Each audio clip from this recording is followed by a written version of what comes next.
주책이네요.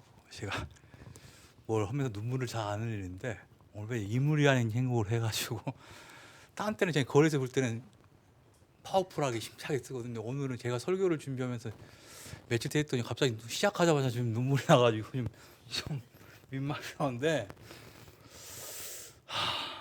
오늘 설교를 지금 새벽까지 준비를 좀 하고 제가 좀 오늘 좀 바빠요. 그 식사조에다가 뒤에 협업해가지고 너무 일이 많이 겹쳐가지고 설교에 좀 집중을 해야 되는데 설교는 집중을 해서 지금 소녀는 왔답니다. 패러디인 것 같죠? 기본적인 의미는 있죠. 우리가 지금 히데니 베스트셀러이자 노벨 문학상인 소년이 온다를 갖다가 저는 이제 완결형으로 지금 고쳤습니다. 온 게 아니라 이제 왔다로. 예. 그래서 저와 이제 5.18 제가 이 5.18 설교가 지금 처음이 아니에요. 5년 전 2020년 40주년 때 40주년 부록을 맞이한 5.18 해가지고 그때 설교 준비를 했습니다. 그때 아주 치밀하게 준비를 좀 했죠. 그래서 다시 지금 이번 설교를 준비하면서 그때 했던 설교문하고 자료들을 갖다 다시 쭉 한번 되돌려봤어요. 당시에는 문재인 정권 시기였고 코로나 초기였기 때문에 여전히 이제 그냥 40주년을 맞이해가지고 이제는 광주의 5.18 광주 민주항쟁을 기억해야 된다. 역사교사를 책무로서 사람들이 잊어버릴까봐 광주의 아픔을 잊지 말자 뭐 이런 주제로 좀 했었던 것 같아요. 그만큼 사람들에게 이제 광주라는 역사가 그다지 나에게 어떤 동네 사람들의 아픔이었거나 학교 교육도 마찬가지였던 것들이고 그런 안타까움이 즉 점점 타자화되고 나와 삶에 무관한 제3자의 시각으로 광주의 역사는 흐르고 있었습니다. 실제로 심지어 저희 아버지도 이제는 전라 사람들 광주 이야기 그만해야 돼야 이런 식의 역사로 잊혀져 가고 있었던 것들이고 그러면서 그때 했던 이제 PPT 좀 올려주실래요? 네. 하나씩 사진들 저희가 좋아하는 판화들인데 이 장면은 저는 이 그림을 실제로 봤어요. 제가 똑같은 그 그림이에요. 제가 눈으로 본 동네 아줌마들이 김밥하고 콜라를 갖다 실어서 그 형들에게 유리창 깨진 전두환 물러가라고 스프레이로 쓴 그 낙하에 두드리면서 애들은 경찰 모자와 하이바를 쓰고 철없이 그냥 어른들 따라다녔던 그 장면 그대로예요. 또 넘겨주세요. 사람들이 시청 모이고 횃불들이었던 것들이었고 또 한번 넘겨줍시다. 그렇지만 이제 우리 이제 암흑의 아픔의 슬픔의 역사가 이렇게 지금 전개됐던 것들이고 결국엔 그 다음 장 볼까요? 우리에게 이렇게 이제 하나의 아픈 트라우마, 아픔, 에비타의 피해 같은 느낌으로 이렇게 지금 남아있죠. 이런 것들 우리가 이제 계속 넘겨주세요. 그런데 그래서 이런 것들을 갖다 기억해 내고자 했는데 당시 이 사람이 누군지 아세요? 제가 다 그때 했던 고발했던 게 황영실한 작자입니다. 실제로 헬기 기포 발포 명령 책임자라고 저는 봅니다. 하나님 보고 광주 5.18 항쟁 5족 중에 하나죠. 근데 이 사람이 개신교인이에요. 그것도 기장교회, 경동교회 원로 장로였습니다. 제가 이걸 조사했을 때. 그래서 저도 하도 어이가 없어가지고 그때 추적을 했었어요. 당시 나이가 95세였는데 아직 그때 살아 있었어요. 그래서 최근에 다시 조사를 좀 해봤더니 돌아가셨더라고. 2022년도에 돌아가신 게 아니라 잘 죽었죠. 나는 이렇게 97세로. 악인들은 이렇게 오래 삽니다. 제가 잊어버리려고 했는데 하도 어이가 없어서 다시 그때 무농장난에서 실제냐고 물어봤습니다. 근데 실제 그렇대요. 근데 어떻게 된 사연인지는 말씀을 안 하시더라고. 근데 그런 이런 걸 좀 잊어버리고 살만하면 꼭 기억나게 해줘 이놈들끼리. 엊그저께 김문수 캠프에 상인 교문으로 누구 정호영이 이야기를 정호영이 아직도 살아 있어? 살아 있더라고요. 같은 이 5.18에 물론 이 새끼들 다 나중에 내란 재판 받아가지고 형 받지만 사면 되죠. 뒤에 이야기하지만 어설픈 역사가 과거가 용서하이가 부른 화죠. 당신이 그런 것들을 갖다가 지금 했습니다. 조사를 했어. 그래서 잊지 말자. 이런 사람들 인간 잊지 말자. 그렇지만 여전히 사람들은 기억이 하나의 이제 40년 지나가니까 잊혀져 가기 시작했던 것들이고, 여전히 이 5월 18일은 특정 지역 광주를 비롯한 호남인들의 아픔과 한으로만 남아있게 지금 되게 되죠. 그래서 여전히 하나 넘겨보십시오. 우리가 국가기념일로 지정하고 민주요건이 들어서서 이렇게 하고 있지만 여전히 하나 더 넘겨주실래요? 그래서 문화적으로도 각종 영화들이 문학작품과 형상화돼서 이야기에서 많은 대중에 알려졌지만 여전히 이건 하나의 엔터테인먼트 이상의 역할을 하지 못하고 있었는 게 현실이고 지금까지도 그렇죠. 그래서 다른 다큐멘터리부터 해서 영화, 상업용 영화, 그 다음에 뭐 넷플릭스 시리즈까지 여러 가지 지금 다 나와 있죠. 그래서 여전히 뭐야? 안타까운 역사. 호남인들 외에게는 안타까운 역사로 지금 남아 있었던 겁니다. 그러다 보니 넘겨주세요. 여전히 미친놈들이 망동을 떠드는 것들이 방조하고 있었던 북한군 개입소로부터 해가지고 여전히 폭도로는 군단인 지만원 비롯한 지금의 김문수의 세력에 있는 그들까지 여전히 망발을 시도 때도 없이 하고 있죠. 여기 사람들은 여전히 아이 미친놈들 하는 거 보다 아이 뭐 그럴 수도 있지. 그럴 수도 있는 게 아니지요. 그렇지만 그걸 우리가 수수 방관하고 지금의 또 5년을 보내왔던 겁니다. 왜? 내일이 아니니까. 공감 능력이 상실한 거죠. 여기에 이제 지역주의를 같이 가동을 하게 되는 것들이죠. 호남인들의 타 지역 사람들의 5.18에 대한 내란에 대한 인식은 서서히 무감각해지고 있었던 거죠. 여담이면 저는 이런 한을 갖다가 주제적으로 체험을 하게 됐으면 제가 고등학교 있던 서울로 이제 전학을 왔는데 이따 이야기했지만 대학교에 가면 저 다닐 때마다 학생의 선거를 하게 됩니다. 그럼 후보들은 뭐 단과대마다 후보 애들이 다 막 선거 출마를 하게 돼. 그러면 보면 애들이 절반 이상이 다 광주 출신 애들이야. 광주 무슨 고등학교 졸업, 광주 무슨 고등학교 졸업. 특별히 이들이 정치지.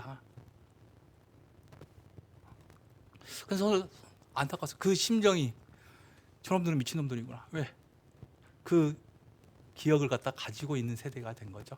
어렸을 때지만. 그 지역에서 이 지역성과 우리만의 목소리를 서울에 와서 이렇게 외치지 않으면 안 되는가? 저는 이제 한 발짝 중간에 서울로 전학을 왔기 때문에 한 발 떨어져 봤지만 그런 걸 갖다 살필 수가 있었습니다. 그래서 여전히 이것들이 시간이 지나면서 사실상 희석화되고 무의미한 무감각한 역사로 지금 전락이 되고 있었던 것들이죠. 자, 그러다가 드디어 한강에 소년이 온다 하는 노벨상을 수상하는 그야말로 엽기적인 일이 벌어지겠죠. 누구의 입장에서? 극우 세력들 입장에서. 그 전부터 유명한 상, 채식주의자가 그걸로 유명한 상을 받아가지고 국제적으로 주목되는 작가였죠. 우리나라에서만 인정하지 않았던 거죠. 야, 그래서 이 한강 작가의 노벨상 수상이 2024년 10월 10일 날 느닷없이 갑자기 아무튼 여러 가지 타이틀로 그래서 우리가 문화적 분품 K 문화의 정점을 찍게 되는 거죠. 야, 그래서 이 하나 더 넘겨주세요. 이 소년은 온다. 그래서 다시 뒤로 넘겨줘. 앞에 책. 예. 이 책을 그래서 저는 이게 노벨상 받기 전에 수업 자료로 애들 추천 역사와 관련된 소설로 소개를 받아서 소년이 온다는 소설을 갖다가 5.18 강조항쟁의 서브 도서로 읽고 독후감상 저는 읽지 않았는데 그냥 교육 과정 속에다 펴놨을 거야. 언젠가 읽어봐야 되겠다 제껴놓고 있어서 애들한테 이걸 곤장 도서를 읽어서 읽어봐야 되겠다 하고 딱 그 시점이었어요. 그런데 갑자기 이게 상을 받았다는 거, 이제 시면 되게 됐죠. 그래서 이제 실사로 읽어보게 됐습니다. 읽으면서 또 오늘과 같은 증세를 나타내죠. 무슨 눈물 막 꾸역꾸역 적극 울면서 이 나이 처먹고 이제 나이 들면 여성 호르몬이 많이 나와서 그런다 뭐 이렇게 핑계를 대고 싶었지만, 예, 그렇지만 그 나오는 6명의 주인공들이 저는 형상화가 바로 돼. 그 읽는 순간 그 동네 이름부터 그 지명, 그 건물까지 제 눈에 다 그려지기 때문에 이걸 그냥 눈물 흘리지 않고는, 그 상하빵 이야기도 마찬가지. 그 시대에 우리 집에 상하빵에 살던 사람들이 있었거든. 그 이야기를 다 그대로 체화가 지금 돼버리기 때문에 감정이입이 그대로 될 수밖에 없었습니다. 그리고 보니까 한강 작가랑 저랑 비슷한 여보보다, 한강 작가는 당신이 국민학교 4학년, 저는 국민학교 3학년이었거든요. 또 이 나이 세대가 애매해요. 뭘 모르는 것도 아니고 아닌 것도 아닌 세대입니다. 그 잔상들이 쭉 성장 과정에 그대로 남아 있는 것들이죠.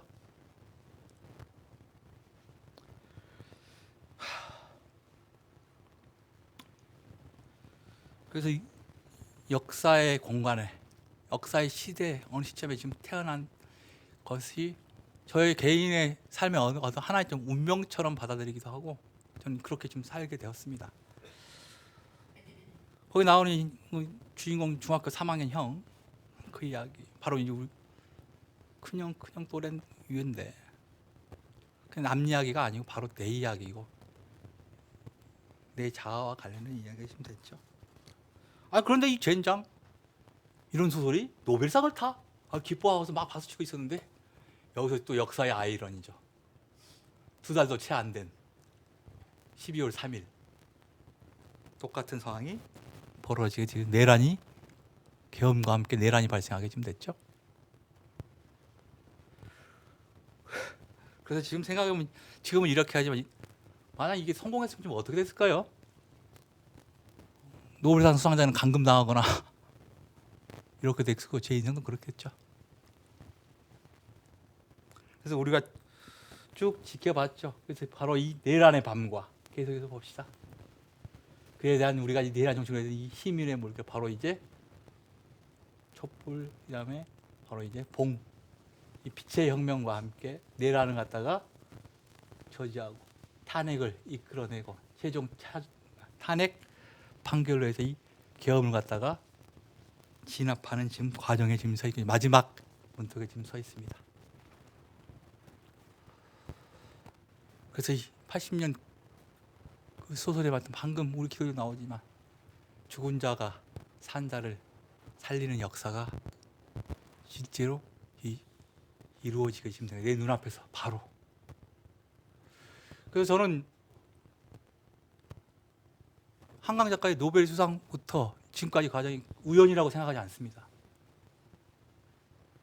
신의 영역이고 신의 계시의 영역이라고 좀 생각을 합니다. 이렇게 말하니까 제가 신앙심이 무척 두터운 사람 같죠. 근데 이 영역에 대해서만은 저는 그렇게 믿고 지금 따르고 살고 있습니다. 자, 그래서 이게 이제는 이르게가 중요한 게, 제가 말했던 그 안타까운 어떤 특정 지역이 아니라 대한민국 모든 국민, 우리 모든 공동체가 자신의 삶으로 타자화된 5.18 강주민주가 아니라 이제 나의 삶과 지금 나의 아픔으로 같이 공유할 수 있는 감정이입이 가능한 역사로 오늘 이 시간으로 바뀌게 되는 겁니다. 45년의 역사는 바로 이제 공감의 역사, 감정이입의 역사인 거죠. 5.18이 더 서울 사람들에게, 경상도 사람들에게, 그들에게도 자신의 삶이었다라는 거예요. 인식할 수 있는, 역사를 체험할 수 있는 공감의 능력이 생기게 지금 되는 것들이죠. 그게 바로 5.18 강제 죽은 영혼들이 산자들에게 주는 교훈적 메시지인 것이고, 가르침인 것이고, 삶의 방향을 제시해 주는 것들이라고 믿습니다. 자, 그래서 지금 이야기를 했는데, 그러면 성경 본문, 오늘 성경 본문하고 이거 무슨 상관이 있느냐? 이 성경 본문 교회 다니는 사람은 다 한 번씩 들어본 착한 사마리아인의 이야기죠. 그래서 이와 광주와 무슨 관련이 있나? 그래서 제가 이 설교를 준비하면서 관련 성경 문구를 뭘 따올까라고 좀 고민을 했어요. 근데 마침 기장 총노회에서 공공이 한 달 전에 와서 5.18 기념 예배를 갖다 이런 식으로 드려보라고 예배 순서지하고 예배, 설교와 그다음에 성찬식까지 해서 쭉 이런 포맷을 갖다가 지금 보내왔어요, 매뉴얼을.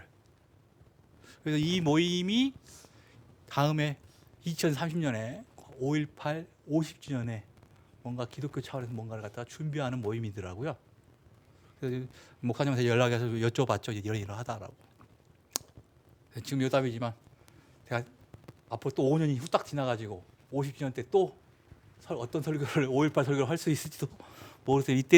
그때는 즐겁게 놀면서 오늘같이 울며 나오는 게 아니라 그런 설교 모임이 되기를 기원합니다.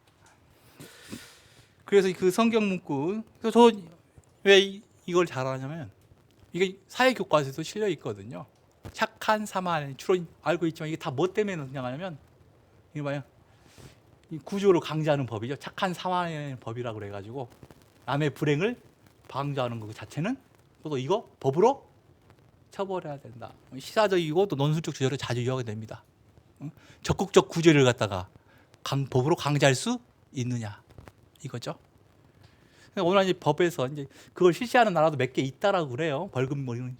아무튼 우리가 남의 불행을 봤을 때 돕지 않는 그 자체가 인간으로서 해서는 안 될 짓이다 이런 이야기죠. 그런 교훈으로서 주로 이야기를 많이 다루고 그 사례를 갖다 많이 다룹니다.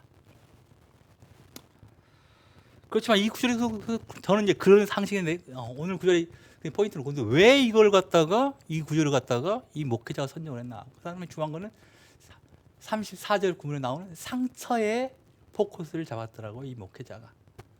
상처 이름하 이제 트라우마라는 말이죠. 트라우마라는 말이 제가 어렸을 때는 잘 안 썼던 것 같아요. 근데 요즘은 거의 일상적으로 쓰게 되죠. 트라우마 뭐 노이로제 뭐 이런 말 썼던가? 너무 올드한 이거 연식이 들어가나? 노이로제에 걸렸 그러지 않았어요? 비슷한 말 그런 거 아닌가? 예. 그러다가 어느 순간 트라우마로 요즘은 다 노이로제라는 말 자체를 기억 못하는 트라우마로 트라우마가 뭐 헬라어로 상처라는 뜻이라고 그러는데 그게 요즘은 그 정신병 질환이죠. 그래서 옛날에는 그렇지만 요즘은 그 트라우마는 아주 일상적으로 쓰는 게 되고 특히 현대인들이 워낙 심리적으로 정신적으로 피폐하다 보니까 트라우마만 뭔만 했다면 무슨 트라우마에 시달린다가 아주 공황장애 뭐 이런 것들 자주 쓰게 되는 것들인데 그래서 이 본문에 나오는 바로 이 트라우마를 갖다가 안고 있는 그 환자들 5.18의 트라우마를 가지고 있는 광주 시민들 어떤 특정 지역민들의 트라우마를 갖다가 방기했던 그냥 지나쳤던 다른 지역의 공동체 구성원들에게 던져주는 메시지죠. 그다음 우리는 그 트라우마의 상태를 갖다 다시 끄집어내서 아픔을 갖다가 같이 공유하는 노력을 했죠. 그래서 사마리아인을 갖다 의인으로 치유했던 것들이죠. 몇몇 깨어있는 시민들만 있었던 것들이죠. 그렇지만 이제는 거기서 중요한 대목이 이 사람이 심지어 어떻습니까? 돌아와서 완치될 때까지 구제하려고 하는 것들이죠. 자신의 삶을 체화시키는 과정이죠. 그래서 이제는 지나가는 단순 의료 행위가 아니라 나의 삶으로서 자신의 감정을 공감할 수 있고 내 삶으로서 쓰러진 아픈 환자의 그 삶을 같이 할 수 있는 그 아픔을 같이 공유하는 그런 능력이 우리에게 생성이 되는 것 같습니다. 그런 역사를 우리가 지금 체험을 하고 있고 그 마무리 단계에 있는 거죠. 자, 여기서 잠깐 이야기하면 아무튼 이제 3인칭 관단자들 타자의 입장에서 5.18 광주민연도를 볼 게 아니라 이제 나의 삶과 나의 주체적 체험으로서 인지를 하고 감성을 느끼고 공감하는 능력을 역사적으로 가지게 될 거라고 지금 생각을 합니다. 그래서 올해 5.18 45주년 상당히 분기점이 지금 되게 되는 거예요. 진정한 대한민국의 역사로서 사실로서 자리 잡는 것이고 그래서 역사의 힘을 저는 새롭게 믿습니다. 잊어버릴만 하면 이렇게 신이 저에게 계시를 주는구나 하는 깨달음을 얻습니다. 그래서 잠깐 시간선 이야기하면 제가 역사를 전공을 하고 역사 교육을 하는데 역사와 역사 교육은 좀 엄연히 다릅니다. 역사는 다 누구나 알 수 있고 배울 수 있는 거죠. 교육은 좀 다르죠. 그래서 여러분 역사를 잘한다는 게 뭡니까? 이따 전환길이 같은 이야기를 할 텐데 공무원 시험에서 만점 맞게 해주는 거죠. 몇 년도에 무슨 일이 있었는가 그걸 짤짤짤 외워. 저 그거 아주 잘하거든요. 몇 년도 뭐 무슨 사건 다 알아요. 저 다 외웠어. 세계사도 웬만한 거 다 외웠어. 누르면 바로 나와. 당군 BC 2233년 이거 아니지 뭐. 조선 언제? 1392년. 임진왜란 1592년. 3.1운동 1919년. 뭐 이런 기본이죠. 더 어려운 거 좀 물어봐. 어려운 거 또 물어봐. 고구려 태조왕 제2 언제까지 살았어? 93세까지. 제2기간은 53년부터 146년까지. 미친놈이죠 내가. 장수왕의 임기 이런 거 머릿속에 다 이런 걸 잘하면 전환길처럼 되는 거예요. 그게 역사를 잘하는 거야. 그래서 알고 그냥 학교 다닐 때 단순 암기 과목의 대명사면 그거죠. 역사 의식이라든지 본질적인 거에 대해서는 우리는 배운 적이 없습니다. 제가 나름대로 가방끈이 길어가지고 역사 교육을 갖다 좀 공부를 오래 했는데 역사 교육의 본질은 이런 사실을 확인하고 이런 게 아니에요. 역사적 사고력. 역사는 인문학적 성격이기 때문에 인간의 심리적 장, 인간의 행위에 대한 평가가 꼭 부여가 되는 거예요. 그 사람들이 무책임할 때 말할 때 꼭 역사의 평가에 맡기자 있다고 말을 합니다. 나는 그 말은 거짓말이라고 생각을 해요. 그건 주로 누가 하는 줄 아세요? 김대중을 역사의 평가하자는 말을 들어본 적이 별로 없어요. 이승만, 박정희, 전두환 이런 새끼들에 대해서만 뭐야? 역사적 평가를 갖다 논하는 거예요. 제가 무슨 말하는지 알겠어요?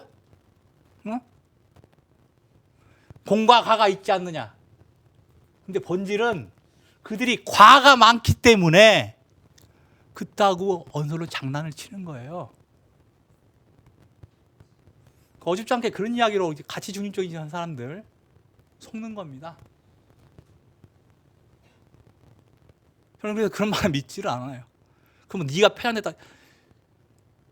편향이 아니라 자신의 주관적 시각이 있는 거예요. 그런 의식들을 학교에서 교육을 하느냐. 그게 지금 문제이죠. 그러면서 또 중요한 게 뭐냐면 단순하게 합리적이고 논리적으로 사고하는 것으로 끝이면 이건 사회과학에 불과해요. 그게 아니라 인간의 행위. 왜 인간이 그 사람이 그런 행동을 할 수밖에 없는가. 그 행위를 추첨, 미루어 짐작해 보는 것. 내가 그 사람의 입장에 대가지고 감정을 이입해보고 공감 능력을 키우는 것.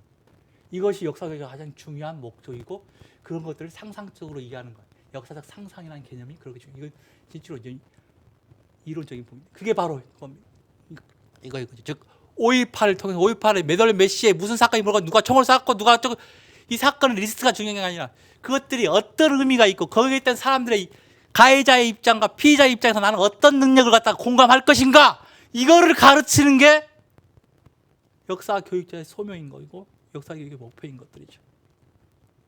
전환길 부류의 인간들은 그런 의식이 없죠. 전환길 사진도 내가 걸어놓은 것 같은데 재수없는 새끼. 이거 요걸 저 양반을 좀 알아요. 저도 같은 학원을 한 20년 전부터 이 인간에 대해서 좀 알고는 있는데 의식적으로 지역성을 부시 못해요. 자기가 TK 출신인데 TK 지역 역사관을 그대로 세습 받는 거죠. 들어지 않다 최근에 공무원 시험도 하면서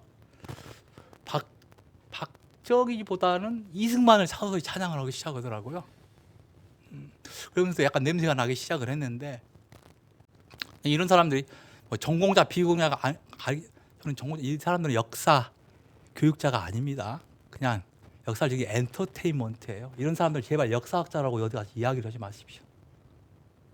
비슷한 부류론 이쪽 진영은 아니지만 설민석 씨 같은 경우 전형적인 역사 에듀테인먼트예요. 그 사람을 역사학자, 역사교사라고 제발 부르지 마십시오.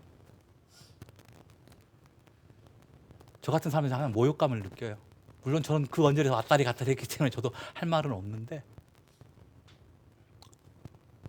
참고로 추천하고 싶은 사람은 황현필이라는 친구가 있어요. 이쪽 지형인데 그 친구는 정식 역사 교사 생활도 했고 역사 교육을 같이 체계적으로 배운 친구라서 그 친구를 좀 신뢰합니다. 또 우연찮게 그 친구는 또 고향이 또 광주야. 또 지역적으로 이렇게 오해할 수도 있겠죠. 그다음에 가끔 여담에 물어보는데 우리나라 역사를 좋은 유튜브 좀 추천해 주세요. 전국 역사는 이익주 선생이라고 있어요. 이익주. 교수님 취임이 잘 그분 정도 좀 괜찮고 옛날 역사를 알고 싶자면 그 다음에 대중적으로 가장 아니면 최태성 씨는 믿을만합니다. 아주 급진적인 진보도 아니지만 보수도 아니지만은 역사 선생으로서 품위를 갖다 유지하고 대중적인 강연으로서 신뢰는 할만합니다. 여담이고 그 다음으로 김규영 유튜브를 활용을 할 뻔. 제가 작년에까지 그래서 이용민 교우와 함께 촬영도 하고 했는데 제가 게을러 가지고 먹고 살다 바쁜데 하다가 지금 중단되고 해놓고 지금 거의 다 완결하다가 지금 올해 다시 공부하다 보니까 다시 찍어야 될 것 같아. 그래서 제가 계속 손가락을 빨게 되면 이 일을 갖다 다시 착수할 수 있으니까 그때를 기대해 주십시오. 쓸데없는 이야기고 아무튼 제가 강조하는 건 바로 이런 공감 능력. 이게 역사 교육의 본질인 겁니다. 바로 이 소녀는 온다가 바로 그거죠. 우리의 이 공감 능력과 역사 교육의 본질인 겁니다. 저는 앞으로 학교 교육에서 이걸 꼭 읽고 감평 쓰는 거는 전국의 모든 학생들이 꼭 해야 된다고 생각합니다. 교육과정이 필수로 꼭 박아둬야 될 것이라고 좀 생각을 합니다. 자, 그래서 이제는 2025년, 이 45년 이 시점 5.18 강주민주화운동은 무엇이 돼야 되느냐? 이제 아픔을 치유하고 환자를 갖다 바라보는 게 아니라 내가 같이 아파하고 치유를 넘어서야 되겠죠? 이제 치유를 넘어 해방, 승리의 역사로 전환될 시점입니다. 오늘부로 오늘 5.18 민주화운동 기념식이 어떻게 진행되고 모르겠지만 오늘부로는 인민을 위한 행진공은 진짜로 그 의미 그대로 실천의 시간으로 될 거라고 믿습니다. 야, 그러면 우리는 뭘 해야 될까요? 하나 좀 넘겨보실래요? 일단 과거사에 대한 확실한 정리가 필요합니다. 어줍지 않은 용서가 이런 망발하는 그놈들과 전두환 같은 인간들을 천수를 누르게끔 했던 것이 우리의 화가 된 거죠. 이번 내란 탄핵 국면은 이 윤석열에 대한 처단은 어줍지 않게 끝나서는 절대 안 됩니다. 역사의 교훈입니다. 철저한 완벽한 단절이 있어야 된다는 걸 일단 촉구하고요. 넘어가 봅시다. 그래서 중요한 게 바로 이제 헌법 전문이죠. 지금은 보수 진보가 아니라 반 국가 세력, 반 헌법 세력, 반 법치 세력까지 됩니다. 그래서 우리가 지금 개헌 논의가 나올 텐데 새로운 정부가 들어서면 개헌할 때 반드시 헌법 전문에 우리가 여러분 지난 3.1절 때도 읽었던 거죠. 유구한 역사와 전통을 빛나는 우리 대한국민은 3.1운동으로 건립된 대한민국 정부의 정통과 우리 한간 4.19 민주 이념을 계승하고 그 다음에 지금 넣어야 될 게 바로 뭐야? 5.18 광주 민주화 운동의 이 전문에 꼭 수록이 되도록 이미 전 정권에서 다 보수고 중국 나라 다 합의를 한 내용인데 진행되지 않고 있는 것들이죠. 이번엔 강력하게 해서 반드시 명문화 시키는 것들을 우리가 눈으로 지켜보는 승리 역사를 만들어냅시다. 또 하나 더 있습니다. 하나 넘겨봅시다. 이제 우리가 이 민주주의 역사를 자랑스럽게 생각을 해야 되고 그 다음에 제가 하나 더 말씀드린 건 그런 것들 입법적으로 봤을 때 과거사 모독 처벌법 다시는 이따위 망반들 북한군 개입설이라든지 친일파를 미화하는 그런 발언들을 해는 것들을 자유니까 이런 개념 없는 걸로 주면 절대 안 됩니다. 그런 것들이 극우 유튜브와 망령된 역사인식 이게 발언이죠. 법적 처벌을 꼭 해야 됩니다. 그걸 지켜봐야 돼. 그 입법 과정으로 꼭 관철해야 돼. 그렇지 않으면 소년이 또 와야 돼? 이 소년이 이미 왔습니다. 그런 것들을 우리가 실천적으로 지켜보는 과정이 지금 남아있고 우리가 지금 대선이 얼마 안 남아가지고 이제 마지막 지금 단계에서 그렇습니다. 그래서 또 사람들이 오해를 해. 내가 이런 색깔을 입고 하니까 특정 정당 후보를 지지하기 위해서 나온 거 아닌가? 그거 아닙니다. 그냥 우연치 않게 지금 입은 거야. 그렇게 오해는 하지 마시고. 그래서 우리가 남은 게 바로 이 국면. 즉 딱 국가가 시스템이 6개월 정확히 정지가 지금 된 거예요. 반년. 이 구악을 쓸어내리고 이 트라우마를 극복하고 새로운 대한민국으로 이렇게 해방의 삶, 인권과 평화와 인간의 삶이 보존이 되는 헌법적 질서가 회복이 되는 세상을 우리는 바로 지금 목도하고 있는 5.18입니다.